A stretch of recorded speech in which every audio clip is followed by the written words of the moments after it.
So, Gary, what are we playing this week? Well, in 1965 at the Nuremberg International Toy Fair, I picked up a special little toy. Was it some kind of kinetoscope? Yeah, that's like the 1925 World Fair. This is 1965, and we have moved into the future with the spirograph. Teaching you about entropy, right? Yeah, teaching you about entropy, teaching you about like posters to look at while you're stoned, teaching you about screensaver technology, all of these things. And this one I bought from a guy who sells gremlins, and I think that's going to do something magic when I use it. Okay.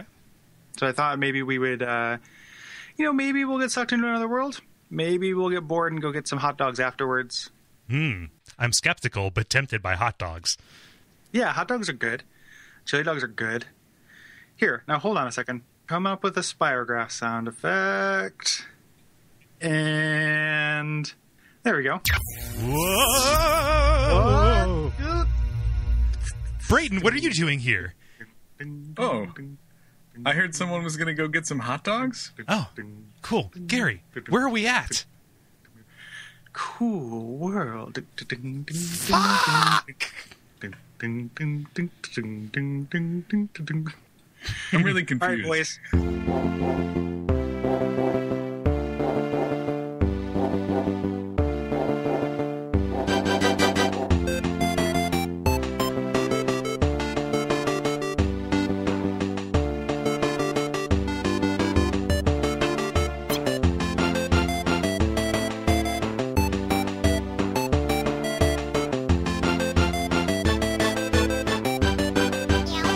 Let's make a ground rule right now at the top of the podcast. Okay. Noids do not have sex with doodles. Okay, cool. And we have to enforce this with an iron fist. Yes. Okay, what are noids? Yeah. No. Like, I know I'm supposed to avoid the Noid. Yeah. But what So happens that's when what you are- mean, right? Well, in Cool World, you are the Noid. And they're to avoid you. Oh, so it's a sequel to the Noid game for the NES.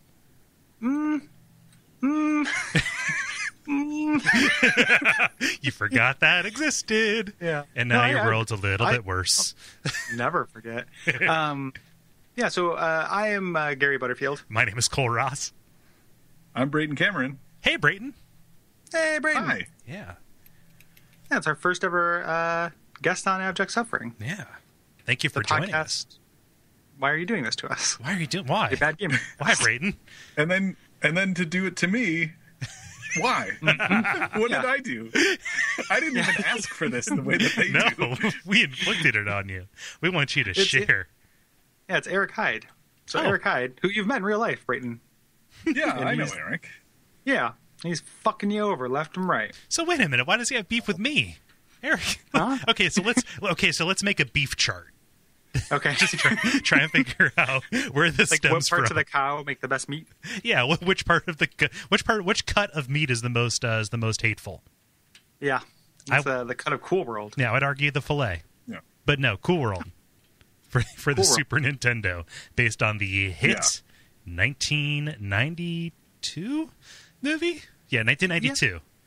Yeah, it made back Is half it- its budget. Is it safe to Well- say that it was a hit movie? No. Nope. This thing did Bebe's Kids numbers. Yep, Bebe's Kids. I am there. You go. I am prone to spurious claims. I'm Ralph Bakshi. We're going to do Bebe's Kids numbers. I'm a big pervert animator from the 70s. I want to have He's sex no with Boris Vallejo, cartoons. but he gets the job done. Yeah, notable for being a pretty early Brad Pitt movie, right? A pretty late Yeah. Kim Basinger movie. Yeah. A pretty yeah. right in the middle Gabriel Byrne movie. Yeah, Gabriel Byrne of Miller's Crossing and Madigan Men. Yeah. Yeah. And the unusual here- suspects.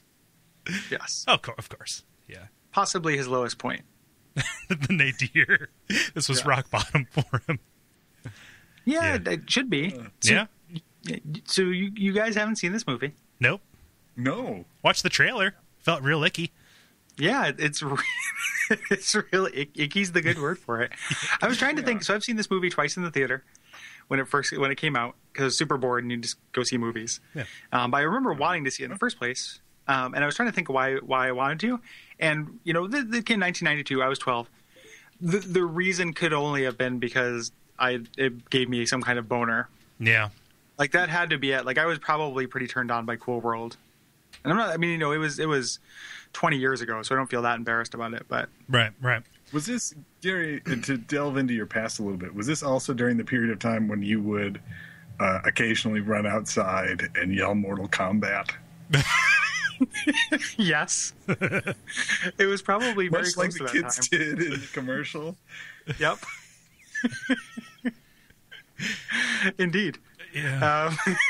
That was an afternoon for 12-year-old Gary.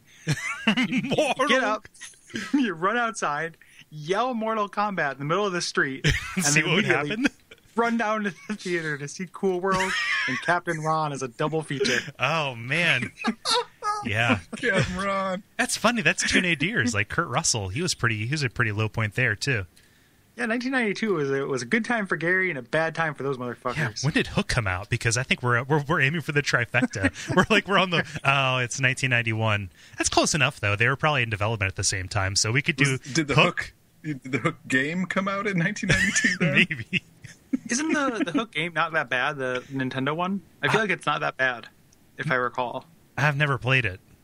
But I just want to say, like, we're on our way to a festival of like awful movies from the early 90s that are kind of aimed at kids. I guess Captain Rod wouldn't be aimed at kids, but that are like the low points of each of their leading actors' respective careers. Yeah, I hope this isn't aimed at kids. Yeah. Like the movie, like I think that like to get in, I had to either sneak in or maybe like Derek's sister took us. She would take us to see movies that were rated, you know, above us, like PG-13 and up. Because this was real dirty. Oh, yeah. Very icky. Well, the very premise of it, just the idea that like this cartoon lady wants to jump this dude's bone, you know, So bad too. She's Yeah. just like, yeah, ugh. yeah, And just everything looks greasy. But she's only doing it to escape Cool World and become a real Noid. right. Yeah. Because there's no jobs in Cool World, so she wants to go become a Noid. She's like, she's just, yeah, where there's and now plenty of we're a jobs. Noid. Yeah. Yeah. And her name is Hollywood, as Yeah, in Hollywood. if she you know, could, fuck you in the and back of a she car. will. Yeah. Yes. Well, Gabriel Byrne, isn't his character name like Jack something? What do you know? His name is Jack Deebs. Okay, so Jack Deeb's obviously not the most creative person. He only draws things he sees. Well, he had a dream. Oh, yeah. They all came from dreams. And he believes that it's divine inspiration, right? So he's drawing the Cool World and, you know, selling it from prison. And he's about to get out. And they're all like, nope, it's Hollywood who has been seducing him from beyond this dimension. Yep. Yeah. Yep. And that's the plot of Cool World. And and Brad Pitt spends a bunch of time trying to stop him. Yeah. And then Yeah. all the cartoons are terrible murderers and, you know, monsters. Do you know the original plot to the movie is like way cooler than that? Like, It's supposed to be like way darker, right? Yeah, it's a horror movie where like a guy has sex with his cartoon and then has a kid, and the kid like grows up like as this kind of half human, half cartoon monster who's trying to kill him for giving birth to her. Oh, that's awesome. That's like way better, but they rewrote it in secret behind Ralph Bakshi's back after he pitched it. Huh. Like literally behind his back. Yeah, they just had a small desk on wheels that just like, they tied to a rope. That was with ankle. mounted to Every him time like I a turn cape. around, I hear this sound. It's like, what is that sound? It drove him mad.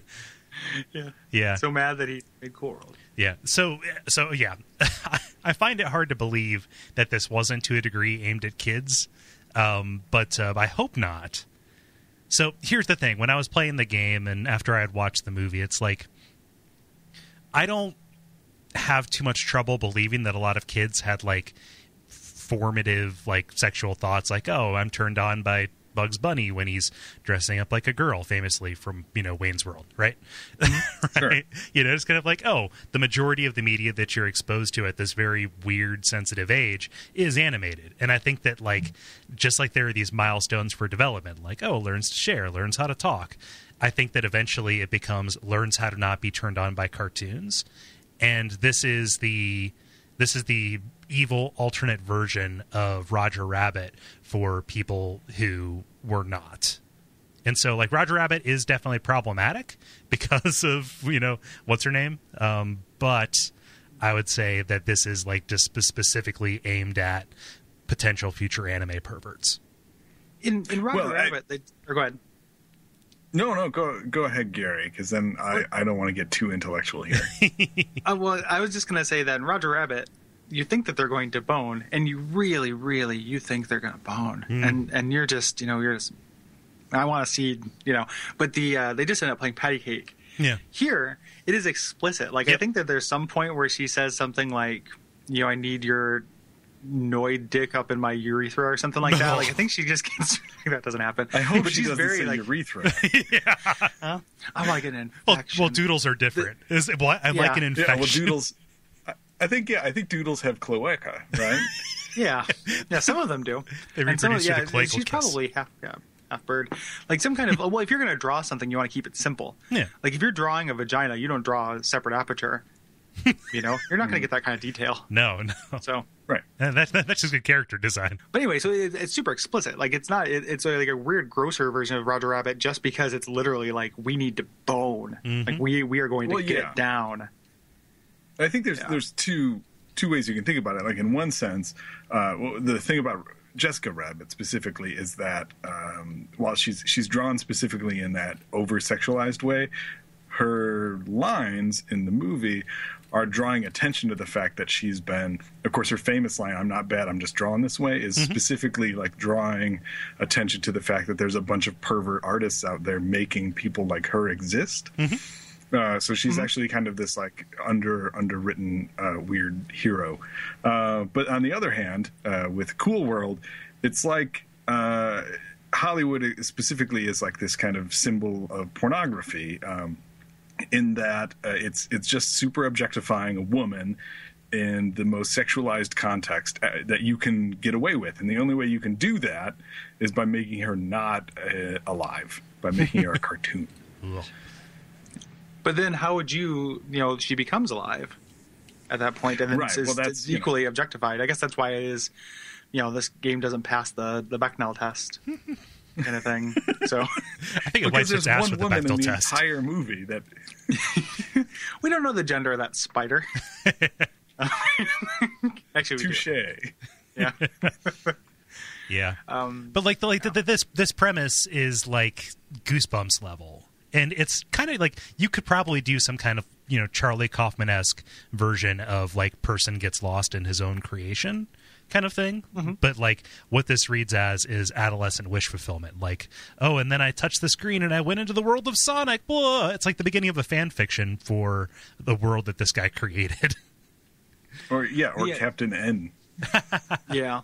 To make a recommendation, there's an episode of Tales from the Crypt with Harry Anderson, where he's a cartoonist for like a Mad Magazine style thing, and his cartoons start coming to life, and they look like they're made of like puppets and makeup and stuff, and they're really horrific.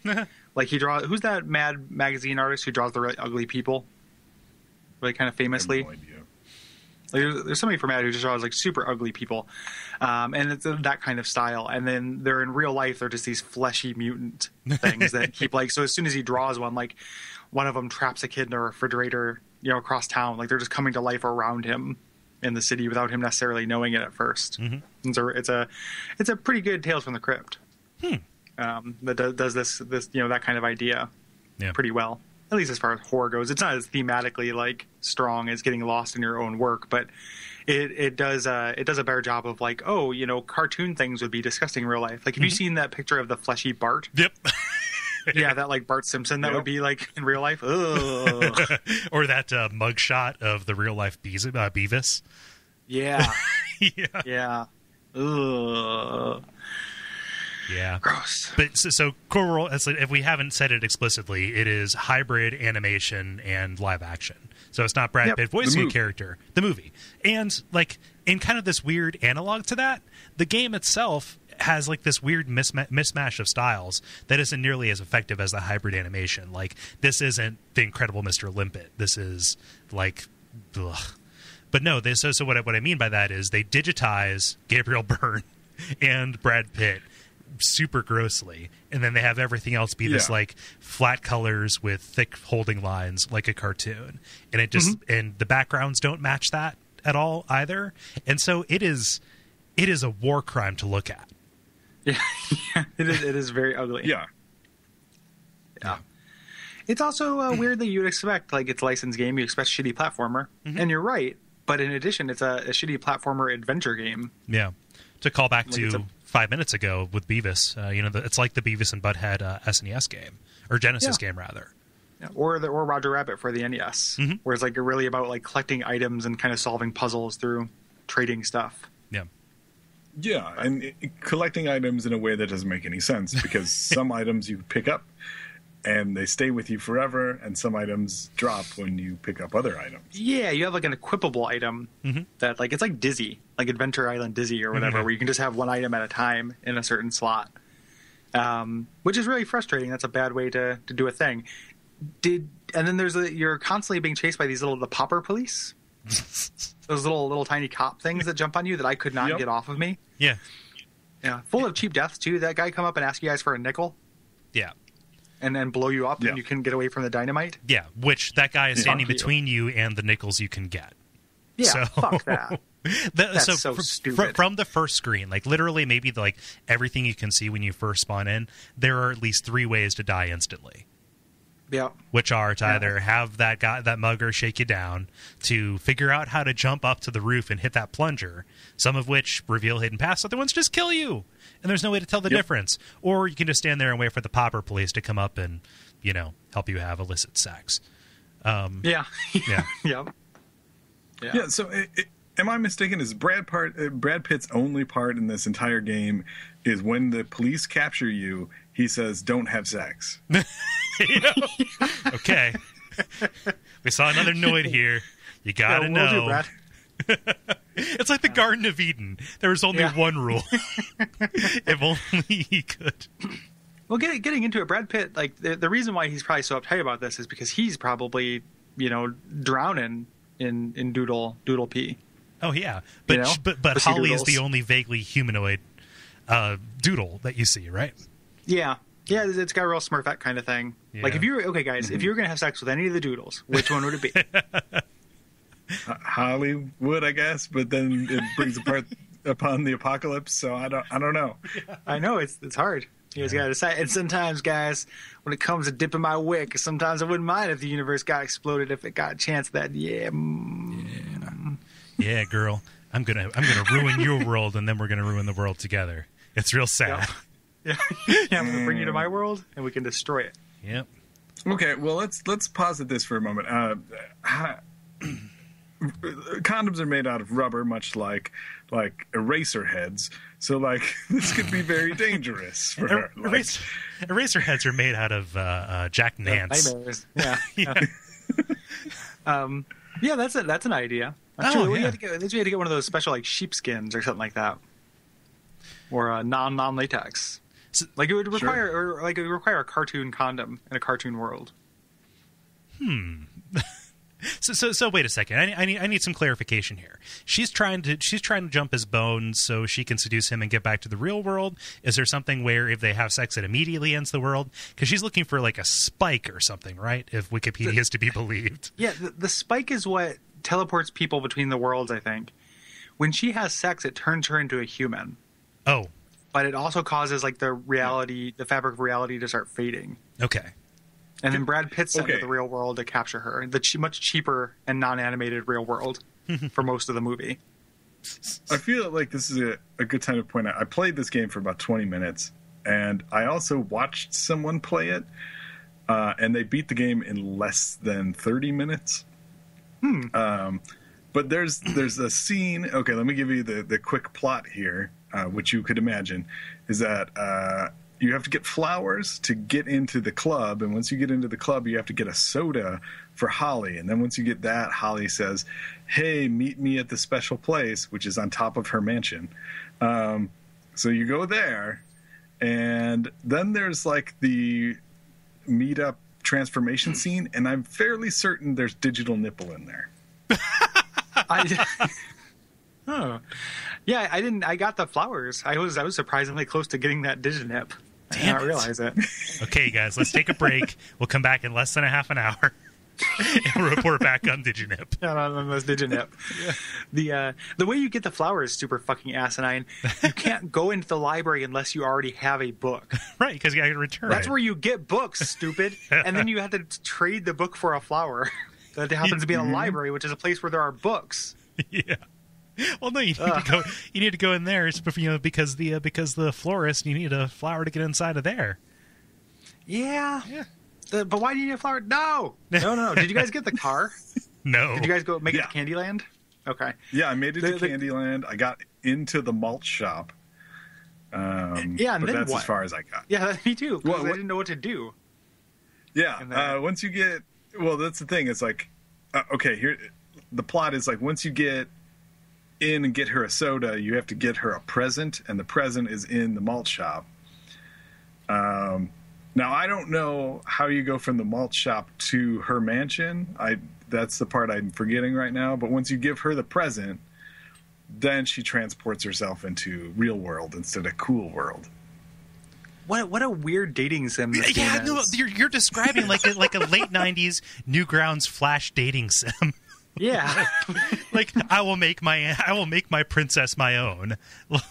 Yeah. Yeah. Just devoid of the fact that like this has probably some of the worst platforming I've seen this side of Kid Cool. Like just talking about those broad steps of how to progress, it sounds like a dating sim. I wish you had driven in the car, Cole. The car controls like it's real special. The car is very special. It's like a real shitty Battletoads warp sled platform, right? Yeah. But there's random streetlights that will just turn red, and then you just sit there until they decide to turn green. Like those weirdos that play Grand Theft Auto, obeying all the traffic rules. And anytime you get hit, your car crunches a little bit, no matter what you get hit by. I barely made it out of there. Oh, so it deforms? Yeah, like it just keeps crunching, like it's like a crumple car. And it just keeps like crumpling down. You take enough damage and you die. Yeah.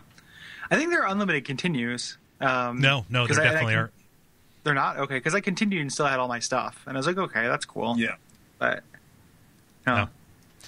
In my experience, there weren't. I may not have noticed, or I may not have gotten enough stuff to necessitate me noticing that I kept any of it over, because I made absolutely no progress.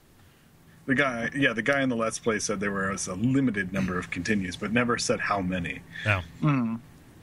It's possible that no one knows. Nobody played far enough to figure it out. Can we talk a little bit about how the Y button jumps? Oh, man. Yeah, that's stupid. Say it. Yeah, the Y button jumps. Don't do that. Never. Like is it A, B, or button BY? punches, and the X button does like the weird grapple thing. Mm-hmm. Yeah, and it sucks that item, that fist thing, is one of the items that gets exchanged for other things because it's so useful. It's like your weapon and your grappling hook. Mm-hmm. Is this the game that finally breaks you like anything with a grappling hook, Cole? No, because it doesn't actually function like a grappling hook. You don't do any kind of swing. It doesn't do a parabola. You don't actually need to hang on to that item for that to work. Once you pick it up, you have it forever. Right. Oh, really? Yeah. Yeah. It was you can in the pick little up the flowers and do. It was at the spot at the top of the screen where the punch thing was. Mm-hmm. So I thought it was gone. The punch thing was there, and then I picked up the flowers, and it took its place. So I thought I didn't have the punch thing anymore. Yeah. I know, it doesn't make any sense. Yeah, it needs an inventory screen. Why didn't you just give it a fucking inventory screen? I can press select and then just move this stuff left and right. Well, that would probably make it so you could beat the game in 10 minutes as opposed to having to swap stuff back and forth. So rather than make the game better, so we had to make more game, let's just hinder you like this. Yeah. No, so I don't even know. So all we have to do to we can fix the controls. We just have to wait for them to port it to GameCube, Gary. Yeah. Yeah, man. Yeah. That way it'll be unfucked. It's what we're all waiting for, really. Yeah. It's the HD remake. Yeah, HD remake or 3DS port. Oh, yeah. Yeah. That's what I want. Yeah. There is an NES version of the game, too. I didn't play it, but I'm looking at it here. It kind of looks like the Total Recall game. in terms. That good, huh? Yeah, I know, right? But yeah, just looking at the proportions of the screen. Thankfully, you don't have a digitized actor, going up against other kind of more traditional sprite artwork. But man, I don't even know. Okay, so guys, I know you didn't get very far. Can I tell you about the rest of the game? Yes. Oh, yes. Okay. So after the digital nipple, you have to go get an item called the pen, which is, I think you have to buy from the pawn shop. Yep. And the pen helps you suck up droodles or doodles or whatever they are when you're in the real world. The thing is, the pen starts a countdown that doesn't actually appear on the screen or tells you about the countdown. That just automatically takes you into the real world. So, like, in this period of time, you have to then go back to the malt shop after getting the pen. You have to go back to the malt shop, get the spike, and then wait around until this arbitrary moment takes place. So it'd be like in Fallout if you had to wait the 400 days for the super mutants to get back to your town so you could defend it. Yeah. Yes. Except they don't tell you it's 400 days. You just have to wait and hope. Yeah.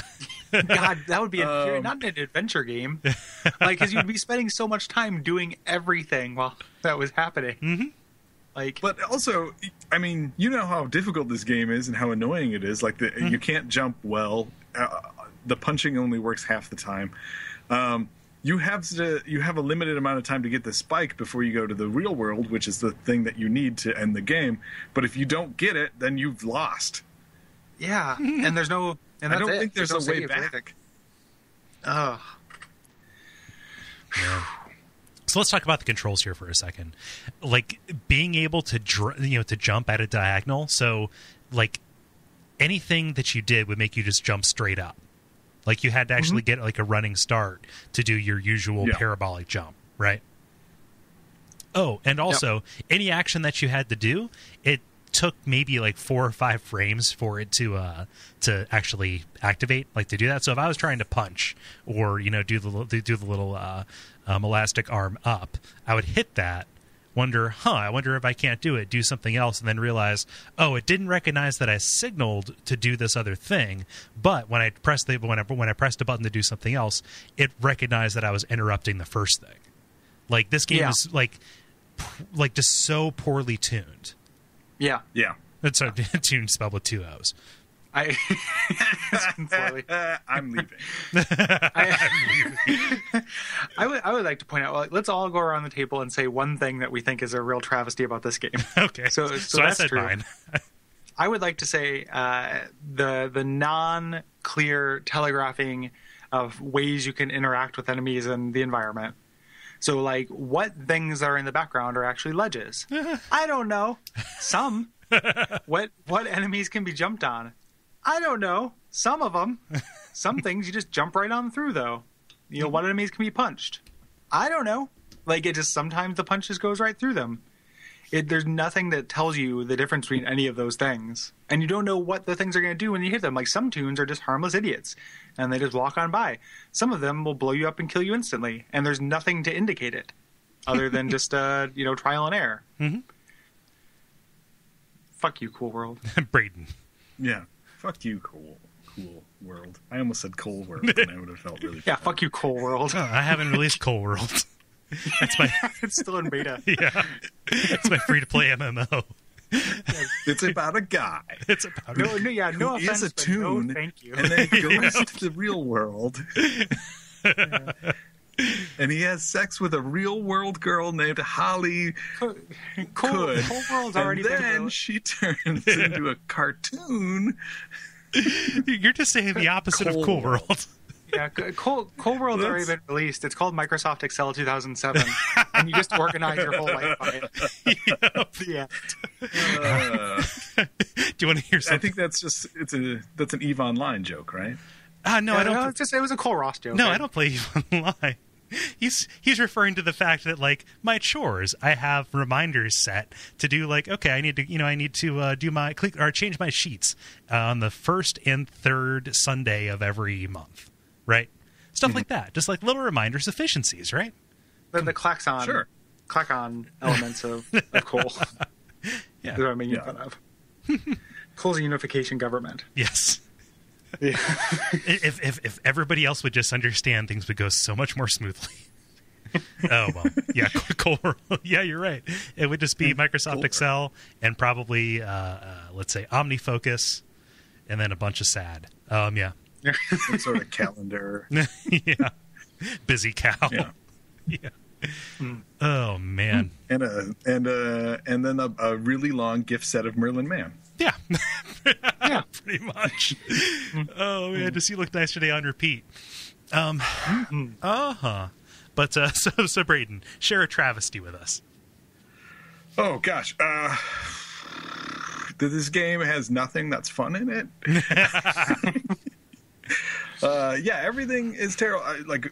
There's no explanation of the story. We'll focus on that. Okay. There's no explanation of the story. There's no explanation of what you're supposed to do. And then occasionally, to go kind of with Gary's point, when you do find a guy or toon or whatever that has something to say, it's usually only up there for a second or two before you're killed. Oh, yeah. It's like, as far as adventure games go, like, I was doing fine with the really terrible platforming, but I had no concept of what I was doing. I made it all the way to the malt shop, but what did that do? I don't know. They tell you to collect nickels, but what do they do? No one tells you. Well, no, it's so that one guy won't kill you. Oh, and you can open up a bank account, and it gathers interest, I guess? Yeah, the bank scene's real weird. With that, like, piranha plant in the lower right. Uh-huh.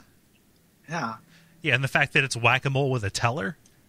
Well, he was closed all the time. Can you actually get him to take your money? Yeah. Oh, I never did that. He walks to different teller booths and then opens them up for like a second and then closes it back down. Yeah. Why? Yeah, you had to have at least 10 nickels. Wait a minute. So nickels are animate objects, right? They are they are sentient beings. They jump up and down. They have eyes and arms and all those kind of things. Dreams for the most part. A bank. Sometimes they're not. Sometimes you have to knock them out of the air, I guess. But so wouldn't a bank just be sitting around? Yeah, just sitting around playing dice. Yeah. Wouldn't a bank just be a prison for nickels? Like you have a bunch of nickels in the back there, just running tin cups over the bars, singing blues songs. Yeah, lifting weights. Yeah, yeah. Yeah, but I mean, is dynamite really that much cheaper than a single nickel that this guy can make a profit? Like that one guy, the little yellow cat outside that blows you up? Like, is there? That's true. Like, I don't understand. There's so many loopholes and things that I don't get. That whole like everything being animate thing was problematic in Roger Rabbit too. Like where he gets out his 6-shooter with all the cowboy bullets. Like once he shoots somebody, what happens to those guys? Like they just like, why do I get to live in this corpse now? This will be my home. I'm going to hollow out this stomach and create a little apartment. It's kind of weird. Everything being animate is a real nightmare for not just for us, but also for them. It's like one of my favorite Perry Bible fellowships with the Power Rangers robot kind of team. You're like, robot activate. They fire the bullet, and the bullet's blue, and then in the final panel, the Blue Ranger's missing. Mm-hmm. That's great. The Guntron activate or whatever. Yeah. Yeah. You know what it reminds me of? Is an episode of Yu-Gi-Oh! In which Pegasus reveals the unknown Toon World card, and everything goes to hell. Aren't they already in There's a Toon World in Yu-Gi-Oh? Yeah, I think it's called Toon Town now that I'm thinking about it, but yeah. You're fucking with me. Yeah, what? No, I'm serious. Okay. It's not in the actual game, it's only in the cartoon. Okay, So is the idea that they're summoners and they bring beings over to our side and they go into their side, and it's like the other way around? Okay, Brayton, is this like those weird sequels to The Indian in the Cupboard where they realize it's the key that's magic and not the cupboard, and he uses that to warp to the land of the Indians? Yeah, and then they're all in that Joe Hill novel, or graphic novel, Lock and Key. Yeah. You're just trying to backdoor another Yu-Gi-Oh episode to us. I'm on to you. I just want you guys to watch more Yu-Gi-Oh! That's all. I'm on to you, Cameron. Oh man, we got a lot of response to that. It's probably enough. The only Game Facts review is 9 out of 10. Really awesome. Yeah, you gotta check this title out. It's one of those sarcastic ones. Yeah. Like there's no like true believers, and there's also like there's 2 entries on the message board and 1 game fact that's very serviceable. Like it is not a game. It is an obscure game. Yeah. There's not much going on. The music isn't terrible. I mean, it's a little repetitive, but like other than the title screen music, it's not that bad. Yeah, I would agree with that. Good use of Mode 7. Yeah. I mean, Mode 7 never like looks that good, but like. Yeah, it works just fine. You're for falling into a cartoon world. It doesn't look like a cartoon world. It looks like you're falling onto an elaborate tart. But when you leave Cool World, same thing but backwards. No, really? Yep. Jeez, how lazy is that? I wish I'd had time to. I was kind of scrambling here at the last minute. I wish I had time to watch that Let's Play or that speedrun of this. Is there ever not a boss? speedrun? Oh no, just no. Well, there's kind of a boss, but it's not really a boss. It's a cartoon version of Christopher Lloyd. It's at the very end. You're gonna go place the spike on the top of whatever hotel it is. Gary, you know, it's like the Ocean Bay Motel or whatever. And Holly is the last person, and she summons a bunch of doodles that will kill you if they all like hit you. But so if you just run away and then suck them all up with the pen, which is something you can do, then she doesn't do anything, and then you just put the spike down. Yeah. Holly's the villain of the story. I forgot about that. She's the femme fatale, right? Yeah. Yeah, she's like, the one lady from Double Indemnity, right? Sure. Yeah. Huh. Or Kathleen Turner from Body Heat. I can just keep naming femme fatales if you would like. But yeah. Oh. Sure. And, well, speaking of femme fatales, Eric Hyde can go fuck himself. Pretty much. So, go fuck yourself, Eric. Yeah. It's a terrible goddamn game. Yeah, it's pretty bad. Although I'm looking at the Game Facts games you might like. Apparently there's a game called Radio Flyer. And I'm trying based on the wagons? No, based on the movie. Oh. Did you ever see that or you remember that movie, Radio Flyer? No. A movie about the flyer? It was about animate wagons that go into a world made out of tunes it was to a have Pixar sex movie. with a woman. Yeah. It was Pixar's Wagons. Spelled with a Z. Yeah. Starring John Ratzenberger. In the lead role, finally. Cliff gets his day. Yeah, but Eric, this isn't this. Why? Come on. Yeah, this is pretty bad. I know we said we were going to do Bad Mojo. This was actually, and then we gave ourselves the out for not doing Bad Mojo, and we didn't end up even using it. Like, it's not like we couldn't get it to install. We just ran out of time. Right. So everybody will forgive us, and we're going to do Bad Mojo next time. Yeah. So. Cool. If we can get it to run. All those kind of things. I think I'll be able to. It's fine. Yeah. Yeah. So, thank you for listening, everybody. And by way of admin, we have the Facebook group. We also have, the iTunes ratings and reviews and such. Mm-hmm. Yeah. You can listen to our other shows. They're all on Duckfeed.tv, specifically The Pitch, if you like Brayton. It's me and Brayton's old show. Come check that out. Listen to me and Brayton be goofs. Additionally, if you like Brayton, this week there's an episode of Watch Out for Fireballs coming out about Master of Orion 2, and Brayton is going to be on that as well. Yeah, he's going to function as our Sherpa. Yes.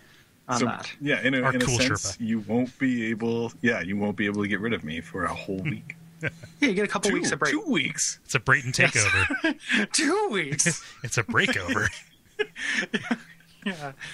It's a great ton of fun. Do we have anything else? No.